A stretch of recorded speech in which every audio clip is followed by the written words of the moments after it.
اعوذ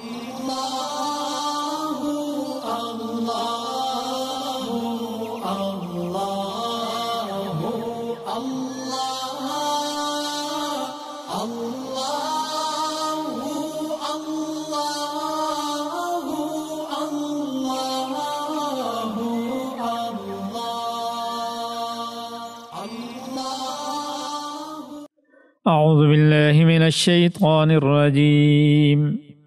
بسم اللہ الرحمن الرحیم الطلاق مرتان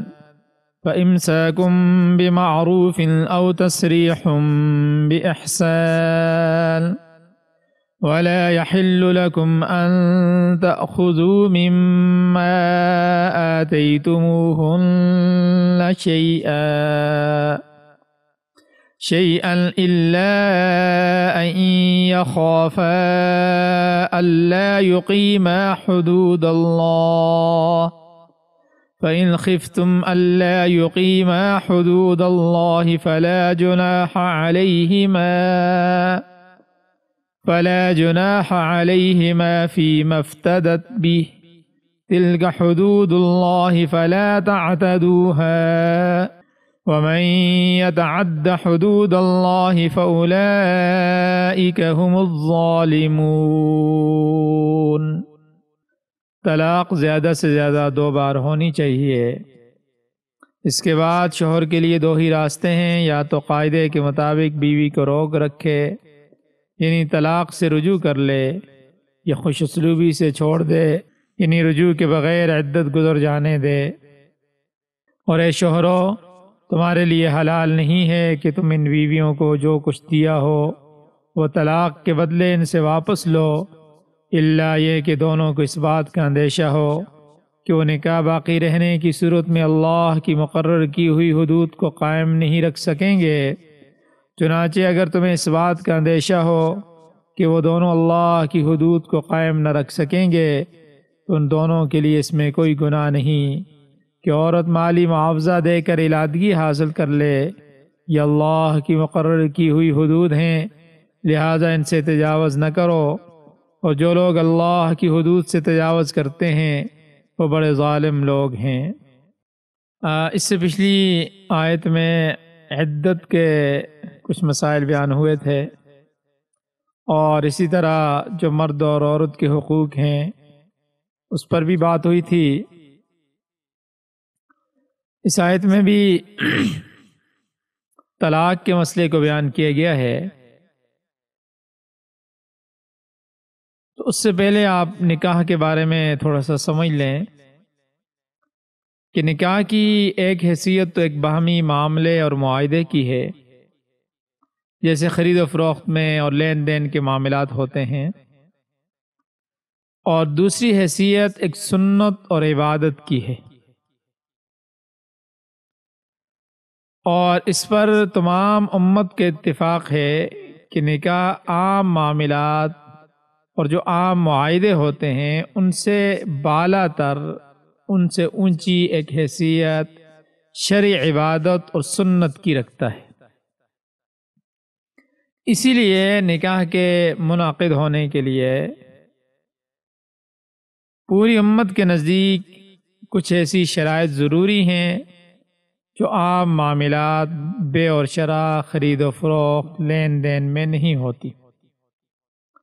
مثلا سب سے پہلی بات تو یہ ہے کہ ہر عورت سے اور ہر مرد سے نکاح نہیں ہو سکتا۔ اس میں شریعت کے ایک مستقل قانون ہے کہ جس کے تحت بہت سی عورتوں اور مردوں کا آپس میں نکاح نہیں ہو سکتا۔ اسی طرح باقی معاملات خرید و فروخت کے منعقد اور مکمل ہونے کے لیے کوئی گواہی شرط نہیں ہے،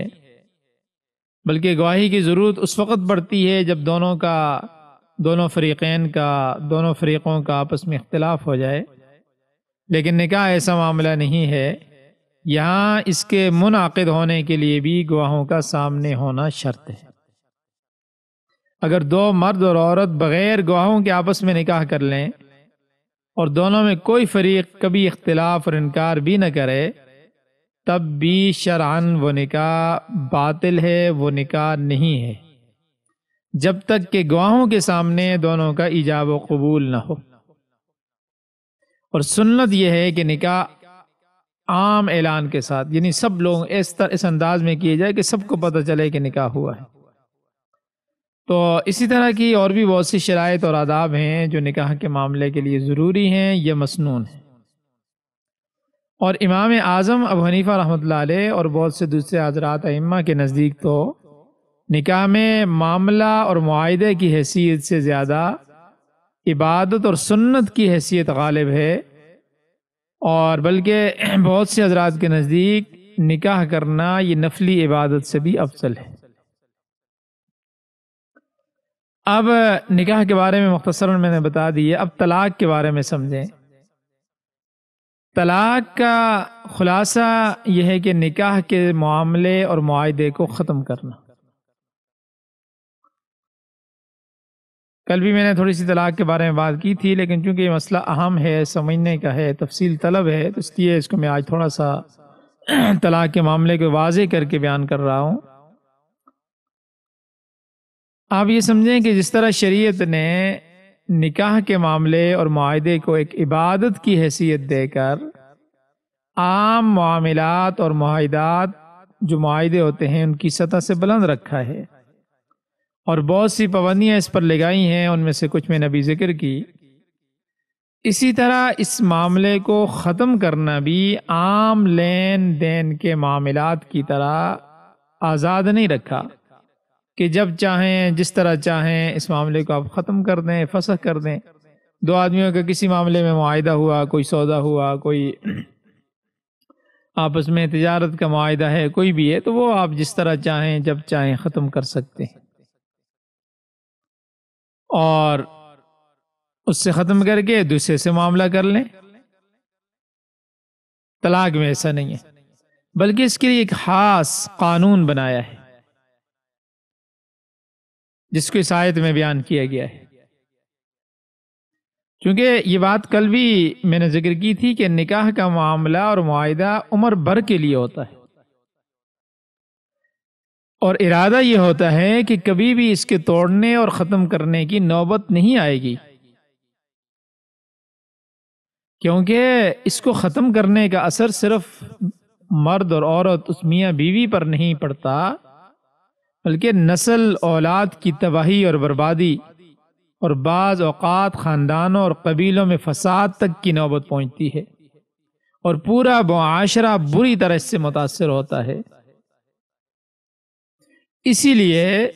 جو اسباب اور وجوہات اس معاملے کو توڑنے کا یعنی طلاق کا سبب بن سکتے ہیں، قرآن و سنت کی تعلیمات نے ان تمام اسباب کو راہ سے ہٹانے کا پورا انتظام کیا ہے، اور میاں بیوی کے ہر معاملے اور ہر حال کے لیے جو ہدایتیں قرآن و سنت میں مذکور ہیں، ان سب کا خلاصہ یہی ہے کہ یہ رشتہ ہمیشہ زیادہ سے زیادہ مستحکم ہوتا چلا جائے، کبھی ٹوٹنے نہ پائے۔ نہ موافقت کی صورت میں سب سے پہلے افہام و تفہیم اور پھر تھوڑی سی ڈانٹ ڈپٹ کی ہدایتیں دی گئی ہیں، اور اگر بات بڑھ جائے اور اس سے بھی کام نہ چلے تو خاندان ہی کے چند افراد کو ثالث بنا کر معاملہ طے کرنے کی تعلیم دی گئی، قرآن میں اس کا ذکر ہے۔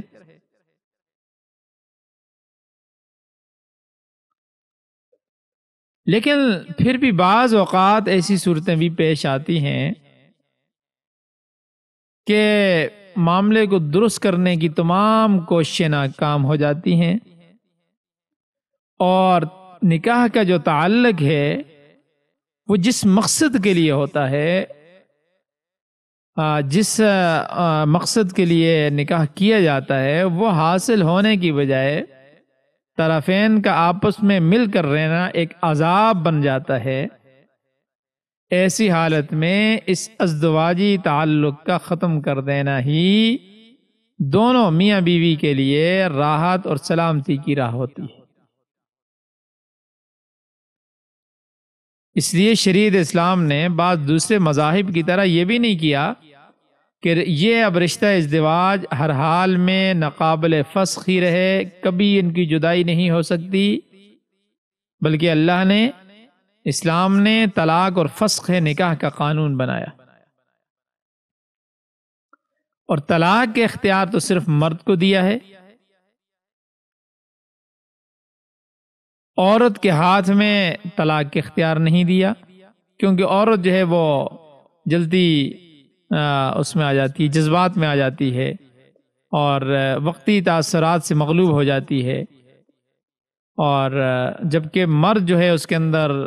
عام طور پر فکر، تدبر اور تحمل کا مادہ عورت سے زیادہ ہوتا ہے۔ لیکن عورت کو بھی بالکل اس حق سے محروم نہیں رکھا کہ وہ شوہر کے ظلم و ستم سہنے پر مجبور ہو جائے۔ اس کو یہ حق دیا ہے کہ حاکم شرعی کی عدالت میں اپنا معاملہ پیش کر کے اور شکایات کا ثبوت دے کر نکاح کو فسخ کرا سکے یا طلاق حاصل کر سکے۔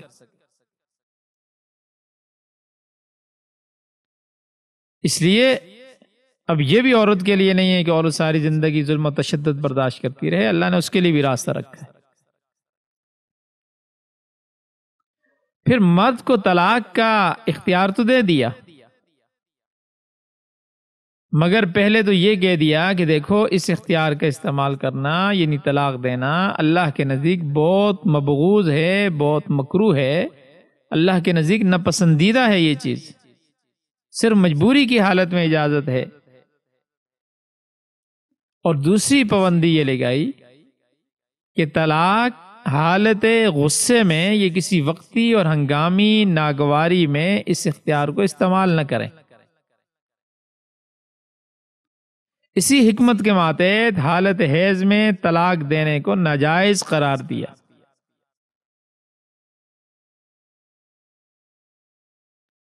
بلکہ فرمایا کہ پاکی میں، اور اس پاکی میں جس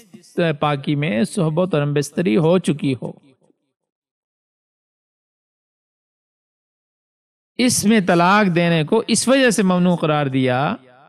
اس کی وجہ سے عورت کی عدت طویل ہو جائے گی تو اس کو تکلیف ہوگی۔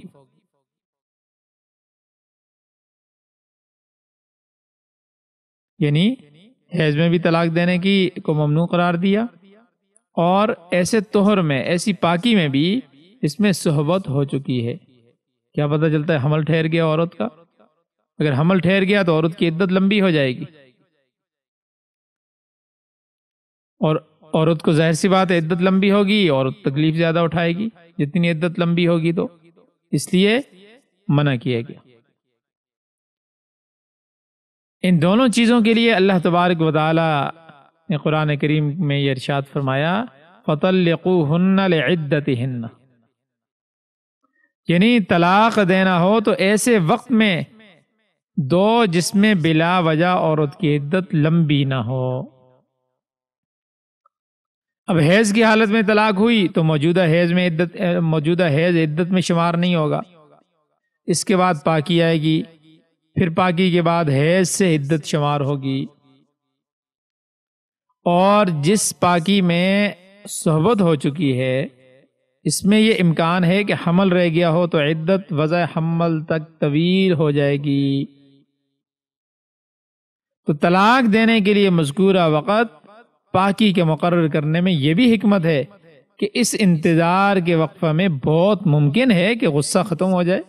اور معافی تلافی ہو کر طلاق کا ارادہ ہی ختم ہو جائے۔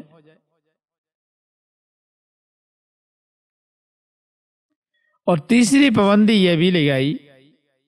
کہ معاہدہ نکاح توڑنے اور فسخ کرنے کا طریقہ بھی وہ نہیں رکھا جو عام خرید و فروخت کے معاملات اور معاہدات کا ہے، کہ ایک مرتبہ معاہدہ فسخ کر دیا تو اسی وقت دونوں آزاد ہو گئے، دونوں اپنا اپنے راہ، اب پہلا معاملہ بالکل ختم ہو گیا، ہر ایک کو اختیار ہو گیا کہ دوسرے سے معاہدہ کر لے۔ بلکہ نکاح کو ختم کرنے کے لیے پہلے تو اس کے 3 درجے 3 طلاقوں کی صورت میں رکھیں، پھر اس پر عدت کی پابندی لگا دی کہ عدت پوری ہونے تک معاملہ نکاح کے بہت سے اثرات باقی رہیں گے۔ مثلا عورت کو دوسرا نکاح حلال نہ ہوگا، مرد کے لیے بھی بعض پابندیاں باقی رہیں گی۔ اسی طرح ایک پابندی یہ بھی لگائی کہ اگر صاف اور صریح لفظوں میں 1 یا 2 طلاق دی گئی ہے تو طلاق دیتے ہی نکاح نہیں ٹوٹا، بلکہ یہ رشتہ ازدواج عدت پوری ہونے تک قائم ہے۔ دوران عدت میں اگر یہ اپنی طلاق سے رجوع کر لے تو نکاح بحال ہو جائے گا، لیکن یہ رجوع کرنے کے اختیار صرف ایک یا دو طلاق تک محدود کر دیا گیا، تاکہ کوئی ظالم شوہر ایسا نہ کر سکے کہ ہمیشہ طلاق دیتا رہے پھر رجوع کر کے اپنی قید میں رکھتا رہے۔ زمانہ جاہلیت میں یہی ہوتا تھا، بلکہ یہ حکم دے دیا کہ اگر کسی نے تیسری طلاق بھی دے دی تو اب اس کو رجوع کرنے کا بھی اختیار نہیں، بلکہ اگر دونوں راضی ہو کر آپس میں دوبارہ بھی نکاح کرنا چاہیں تو نہیں کر سکتے۔ وہ کس صورت میں کر سکتے ہیں وہ اگلی آیت میں یہ بات آئے گی کہ دوبارہ نکاح ان کا آپس میں پھر کس صورت میں ہو سکتا ہے، ویسے ہی نکاح کر کے نہیں رہ سکتے آپس میں واپس۔ اور اس میں ایک بات یہ بھی سمجھیں، یہ جو میں نے کہا کہ حیض میں طلاق دینا ممنوع ہے، اسی طرح اس پاکی میں طلاق دینا ممنوع ہے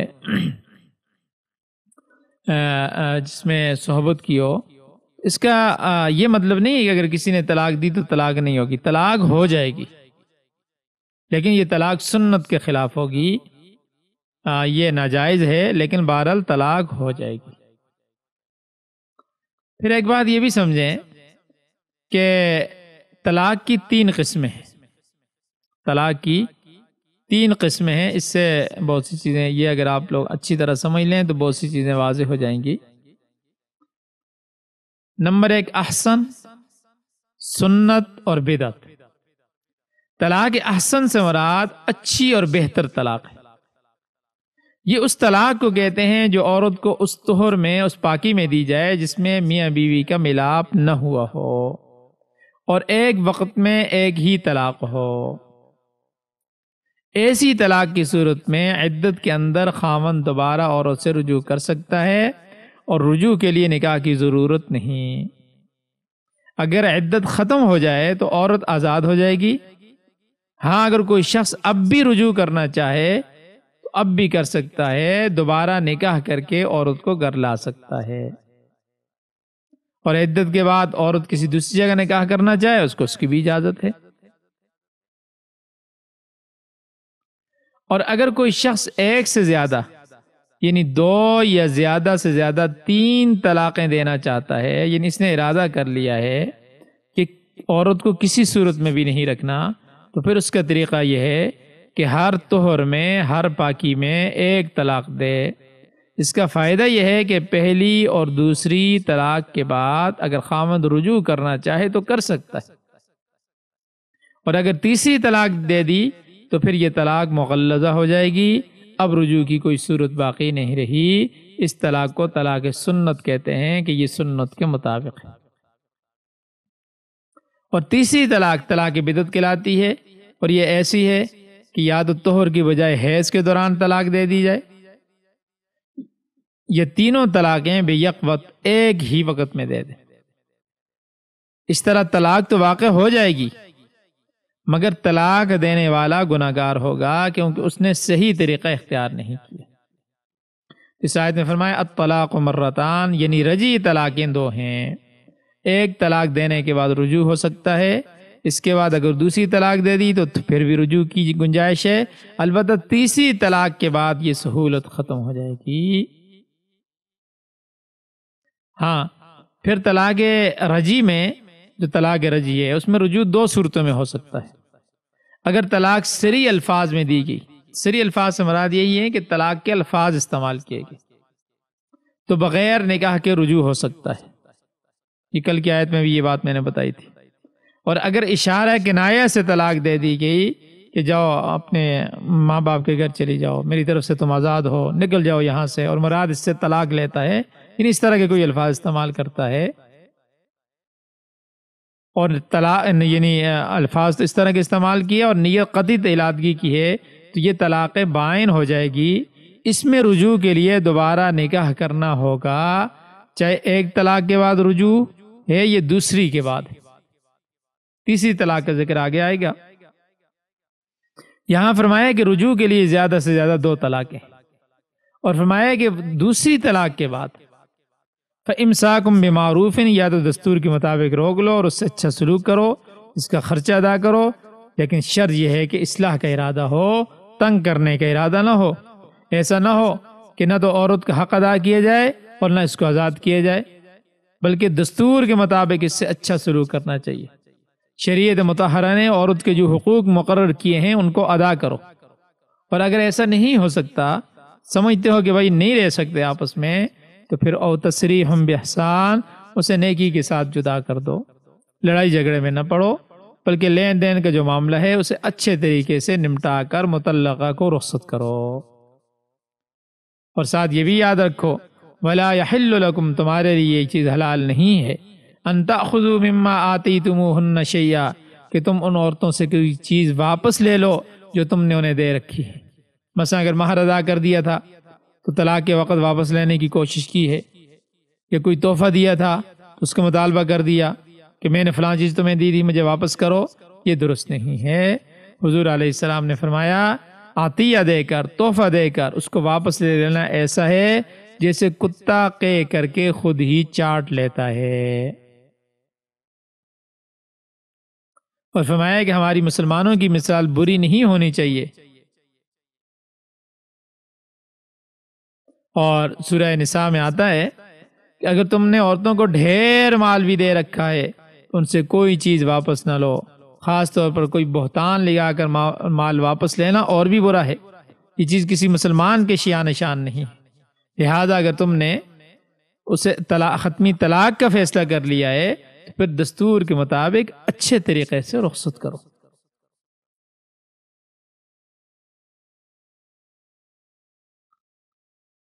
تو البتہ بعض غیر معمولی حالات میں عورت کے لیے ایسے پیش آ سکتے ہیں، تو اس کے لیے اللہ تعالیٰ نے عورت کو خلع کا حق دیا ہے۔ اگر خاوند ظلم کرتا ہے اور طلاق بھی نہیں دیتا تو عورت کو حق حاصل ہے کہ وہ عدالت کی طرف رجوع کر کے اپنا معاملہ پیش کرے،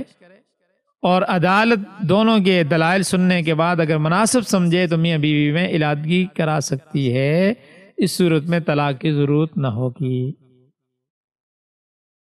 البتہ اگر فریقین رضامند ہو جائیں کہ خاوند اتنے مال کے عوض خلع پر راضی ہوگا تو عورت اتنا مال مرد کو ادا کر کے خلع حاصل کر لے گی۔ تو اسی چیز کے متعلق فرمایا کہ عام حالات میں تو مرد کو یہ حق حاصل نہیں ہے کہ وہ ادا شدہ مال عورت سے واپس لے، الا ان یخاف اللہ یقیم حدود اللہ، سوائے اس صورت کے کہ ان دونوں کو خوف ہو کہ وہ اللہ کی حدود کو قائم نہیں رکھ سکیں گے، یعنی ان کا نباہ آپس میں مشکل ہو گیا ہے، علادگی ضروری ہے۔ تو جب دونوں فریق خلع کے بدلے کسی مال کی ادائیگی پر رضامند ہو جائیں تو ایسا مال خاوند لے سکتا ہے۔ اور اس قسم کا واقعہ جو ہے خود حضور صلی اللہ علیہ وسلم کے زمانے میں پیش آیا۔ رئیس المنافقین عبداللہ ابن ابی کی بیٹی، اس کا نام جمیلہ تھا، حضور صلی اللہ علیہ وسلم کے ایک صحابی ثابت ابن قیس کے نکاح میں تھی۔ اور یہ بھی اللہ کی بڑی عجیب شان ہے کہ باپ دشمن اسلام ہے عبداللہ ابن ابی، لیکن اس کا بیٹا اور بیٹی جانثاران اسلام ہیں، نبی کریم صلی اللہ علیہ وسلم کے سچے صحابی ہیں اور آپ پر قربان آپ ہونے والے۔ حضرت ثابت رضی اللہ تعالیٰ عنہ بڑے نیک آدمی تھے، مگر شکل و صورت کے لحاظ سے جمیلہ کے کو قابل قبول نہیں تھے، وہ بڑی خوبصورت تھی۔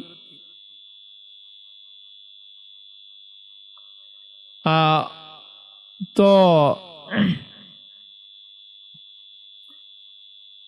چنانچہ انہوں نے اس بات کا ذکر حضور صلی اللہ علیہ وسلم سے کیا،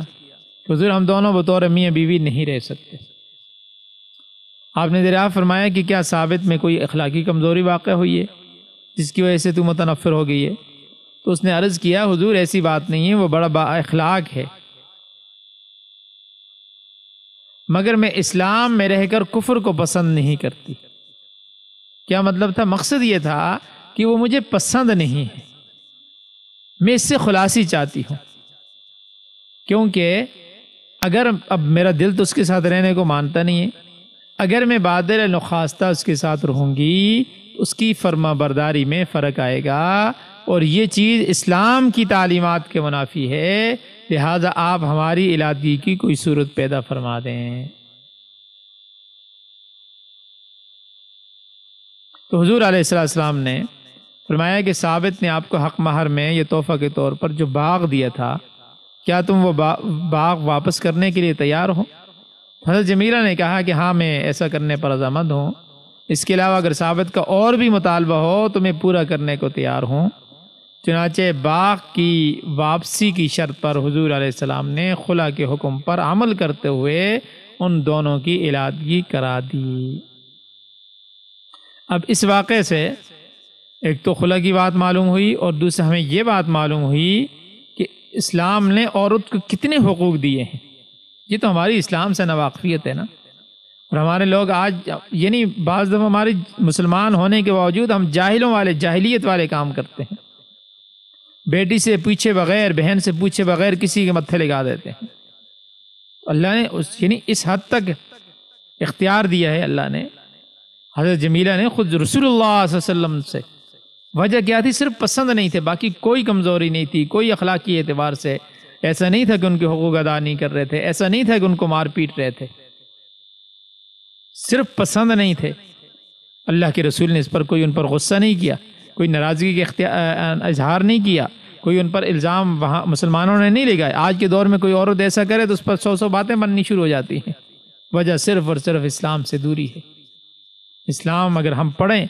کہ عورت نے اسلام کو کیا مقام اور مرتبہ دیا اور کیا حقوق دیے ہیں، تو تب ہمیں سمجھ آئے، پھر ہمیں حقوق نسواں کی تحریکیں اور آزادی مارچ اور میرا جسم میری مرضی اور پتہ نہیں کیا کیا نعرہ لگانے کی ضرورت نہ پیش آئے۔ یہ سارے وہ لوگ یہ کام کرتے ہیں، اور نام یعنی یہ دیا جاتا ہے کہ اسلام نے عورت پر بڑا ظلم کر دیا، یہ کر دیا، وہ کر دیا، حالانکہ عورت نے جو اسلام کو حقوق دیے، اسلام نے عورت کو جو حقوق دیے ہیں وہ آج تک کسی مذاہب میں نہیں،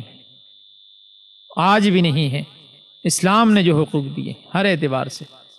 بہرحال ایک دوسرا موضوع ہے، لیکن بہرحال ہمیں اس واقعے سے اتنی بات سمجھ آ جاتی ہے۔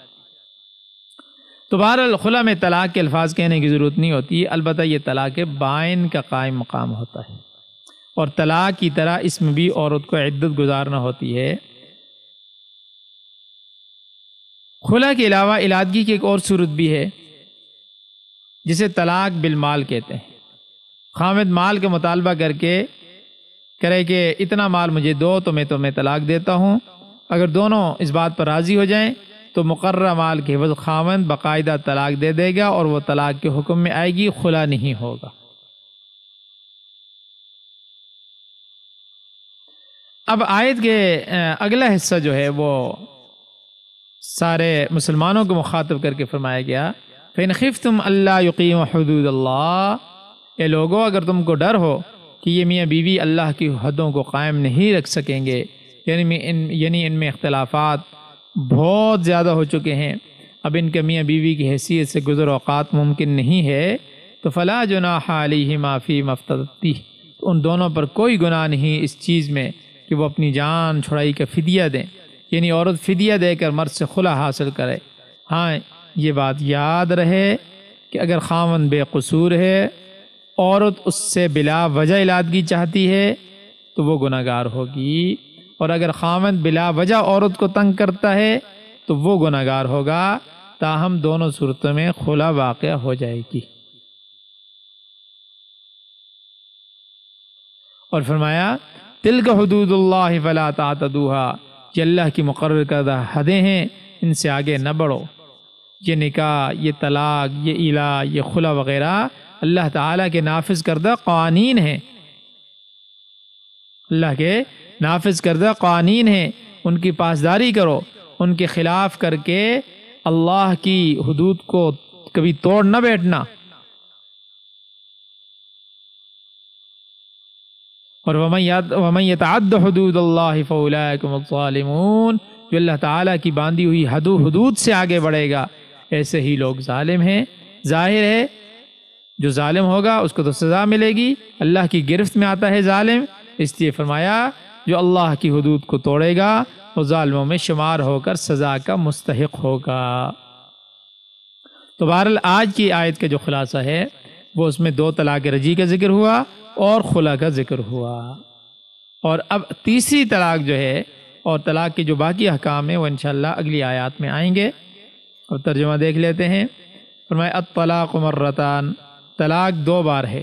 فامساکم بمعروف او تسریح باحسان، پھر روک لینا ہے دستور کے مطابق، یہ رخصت کر دینا ہے حسن سلوک سے۔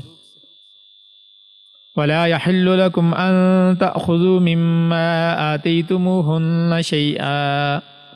اور نہیں تمہارے لیے جائز کہ جو تم نے انہیں دیا ہے اس سے کچھ واپس لے لو، الا ان يخافا الا يقيما حدود اللہ، مگر سوائے یہ کہ دونوں کو اندیشہ کریں کہ اللہ کی حدود کو قائم نہ رکھ سکیں گے۔ فإن خفتم الا يقيما حدود اللہ، پھر اگر تم ڈرو کہ وہ دونوں اللہ کی حدود کو قائم نہ رکھ سکیں گے، فلا جناح علیہما فیما افتدت بہ، تو کوئی گناہ نہیں ان دونوں پر کہ عورت اس کا بدلہ دے دے۔ تلک حدود اللہ فلا تعتدوها، یہ اللہ کی حدود ہیں بس ان کے آگے نہ بڑھو۔ ومن یتعد حدود اللہ فاولئک هم الظالمون، اور جو اللہ کی حدود سے آگے بڑھتا ہے بس وہی لوگ ظالم ہیں۔ صدق اللہ العظیم۔